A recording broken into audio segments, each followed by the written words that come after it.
Welcome back. So today I want to talk about a very serious topic which a lot of people have been asking me to do, and to be honest, I was waiting a bit before I talked about it because I was waiting for the official info.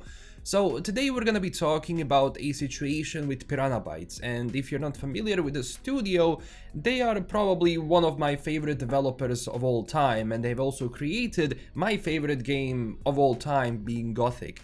Now, this game and this studio has been a huge part of my childhood and a huge part of my life, from both getting introduced into action RPGs to gaming in general to creating this channel. When I started LastKnownMeal channel, the first game that was on it was a Gothic playthrough. And throughout all of these years, I have never stopped playing this game just because how good it is and how many good moments and nostalgia I have with Gothic games in general. So last week we had news that Embracer Media, or well, the Embracer Group, which is currently owning THQ Nordic, and because they own THQ Nordic, they also own Piranha Bytes. Now, you probably know Embracer from closing down a lot of legendary studios after they had a huge acquisition like a few years back. They have spent a lot of money getting all of these studios which were having issues, you know, when it comes to money, but they had great IPs, and that's what was ultimately happening. Now, after they got all of those studios, they just couldn't get around to get good games out and to benefit from those IPs, so games suffered and ultimately those studios suffered as well, which didn't bring a lot of money to Embracer. So what does a big corporation do when that happens? Well, they closed assets down, and that means they're gonna be closing down studios and people are going to be laid off. Now, I was somewhat waiting for this because ever since I learned that Embracer is closing down studios left and right, I realized, hey, Piranha Bytes is under Embracer Studio, or well, under THQ Nordic, which is under Embracer Group, so that means Embracer can technically shut down Piranha Bytes whenever they want. And this was ultimately the case because there was a huge scoop of information that people got out, where basically Embracer told Piranha Bytes, the studio is closing down and we are shutting down development of everything you're working on, which is most likely, you know, Elex 3, which was in development, because the previous game, Elex 2, which we're gonna be talking about, wasn't really a huge success, to be honest, and Piranha Bytes likes to do trilogies, so in this case we can be sure it was going to be Elex 3. And then we also learned that Bjorn Pankratz, who was the creative director for Piranha Bytes from like 1999, also left the studio in November.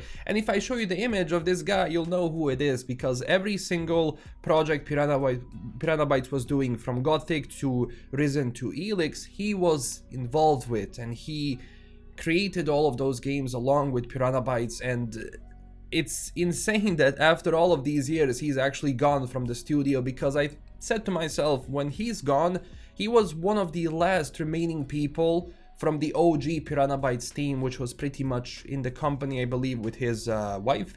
So when that happens, I mean, it's the end, pretty much. So the news came out and basically everyone said, well, Piranha Bytes is shutting down.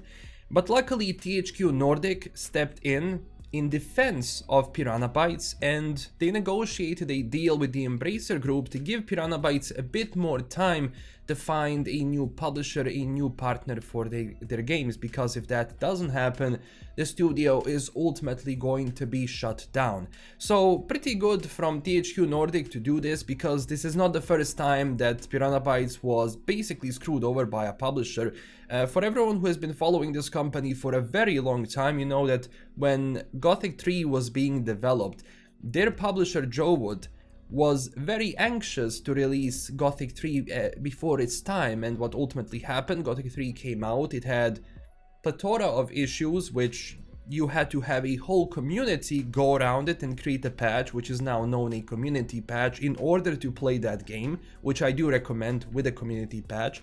But ultimately that was the end of Joe Wood, and that was the end of Piranha Bytes that we know because they have lost a lot of money, and after that a lot of OG devs basically left. And throughout all of these years, I think that Piranha Bytes was doing okay. I mean, if you look at Risen 1 through 3, it was alright. I mean, I wasn't a huge fan of Risen 3, but then we move on to Elex. Elex was also... It's a good game, but the problem is it just didn't attract a lot of attention, especially Elex 2, which if we go, for example, to Steam stats, they only had 8,000 people as a peak on Steam, compared to, let's say, Elex 1, which had a peak of 22,000 players. Now, at the same time, I think that a lot of that can be contributed, obviously, to the lack of the budget, because I doubt Piranha Bytes was having a huge budget ever since, like, Gothic 3 Days, which was, you know, their biggest game. But, you know, it's kind of sad that after all of these years, things kind of end up like this. So then, a few days after that, Piranha Bytes came out with the official statement saying this: "Dear fans, yes, it's true, we Piranha Bytes are in a difficult situation. There are a lot of news about us circulating right now, and this is our answer. Don't write us off yet. We do everything to continue creating worlds in which you can lose yourself. This is what our hearts have always been beating for. We are convinced that we will succeed. We are creative minds and there is no lack of ideas.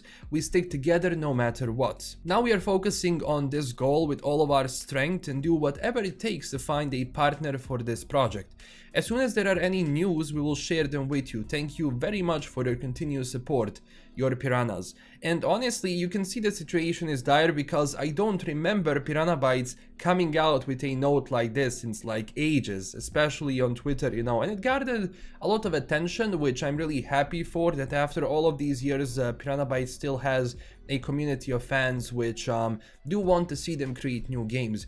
But at the same time, look, it's very much visible that their latest game, Elex 2, was underfunded. You can see it. Like, if you played Elex 2, the core ideals that Piranha Bytes has when it comes to exploration, when it comes to world design, when it comes to how they design their RPGs was still there. But you felt like there was just... there needed to be more time and a bigger budget to flesh out all of these things from the game. And also the marketing for it wasn't really good. I know a lot of people who have never heard about Elex and they have been gaming, you know, for a very long time and they follow the news. But the problem is you get suffocated so much in the marketing that other games do now that you just have to do it constantly. You have to engage your audience. And it just wasn't the case. Like, occasionally they're going to drop an image or so on Twitter and their other socials, but that was pretty much it. So to have a statement like this, big. Now also, as we can see from some of the articles which came out, in Germany, well, being that it's a part of the EU, you have certain laws which protect workers. So that means if a situation like this happens where a studio is basically shutting down, even without THQ Nordic striking a deal with them, the workers in a sense would be protected, in a sense. Now do keep in mind that at the end of the day, a layoff is still going to be a layoff, and it's not just that the studio is shutting down, is that you're gonna have a lot of people who are going to lose their jobs, especially in an economy like this. 2023 was terrible for developers because there were a lot of layoffs. Now 2024 started off pretty much with more layoffs, and I do believe that throughout this year there are going to be a lot more, sadly, until, you know, industry stabilizes in the way and tries to find the golden ratio of how many people they can have to still produce games and to not have a bottleneck in a sense. So yes, the situation in Piranha Bytes is dire, and I am gonna be honest with you, I am not sure like the intricacies of the deal and what they've been giving to by THQ Nordic and how much leeway they have with some of the stuff they can negotiate with, but I do think that it's going to be difficult for them to actually get a partner. I don't think it's going to be easy, but I'm hoping for the best. But to be honest, I wouldn't be surprised if the news came that the studio is shutting down, which is sad. I mean, there is a lot of history within the studio. There is a lot of good ideas which probably left and they're not gonna be revisited ever again. especially when it comes to projects they were doing. I believe there was a report, I don't know if this has been confirmed 100% to be true, but the team actually wanted to go back to Gothic, while Bjorn and the rest, or well, the top brass, just wanted to move on. They were done with Gothic, and we can assume two things with it. So for one, yes, them working on a new Gothic game would definitely bring in more sales because it's Gothic, it's their most popular IP. And at the same time, you also have to think, like, they probably wanted a bigger Gothic game, but there was simply no money for it. And I think they were afraid of releasing Gothic in a state which is underfunded and which is not going to be as good as like Gothic 1 or Gothic 2. There was also a big question regarding Gothic 1 Remake, which is done by Alchemia Interactive. Keep in mind that this project is safe because Alchemia is a different studio, and because, well, THQ Nordic and Embracer owns the IP now, that's how they wanted to revitalize Gothic again. So that project is safe, but sadly the main company, the OG company, Piranha Bytes, is not. So as many people have been saying right now, as some of the news outlets have been saying, is that Piranha Bytes is basically now an empty shell, and we'll see what's gonna be happening with it. I don't know if someone's going to scoop up the IPs and to scoop up Piranha Bytes, but so far it's not looking good, and it's actually a very sad day for all of the RPG fans in general that you have studios like these closing, which shaped the look of an action RPG scenes, and a lot of games like which you played, like for example The Witcher and so on, drew inspiration from Gothic. They looked at some of the systems Gothic had and they said this works even today, and it does. Going back into Gothic all the way from 2001 to today, it's still, you know, with its plus and minuses, still holds up pretty well as one of the best games I've ever played. So thank you for watching. Don't forget to tell me down below what do you think about all of this. It's definitely a sad day, and we'll see how this is going to go on into the future. If there are any other news, big developments, I will of course talk about them on this channel, so don't forget to subscribe for more. Also, don't forget to check us out on Twitter and Discord, and huge thanks to my current Patreon supporters. This is LKM signing out. Stay classy everyone, and I will see you in the next one. Bye bye.